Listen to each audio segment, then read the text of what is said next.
Often there is need to remove unwanted objects from a video. This feature is available.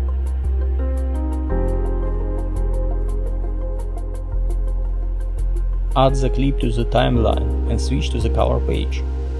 Create a mask around the object you want to remove.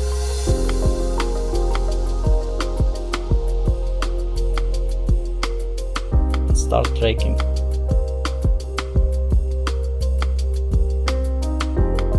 In Effects, find Object Removal.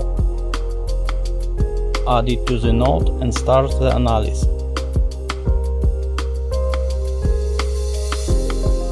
If need, refine the mask.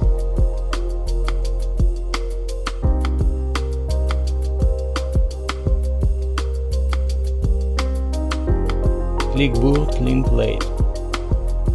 You can also adjust the tracking and replacement settings if required.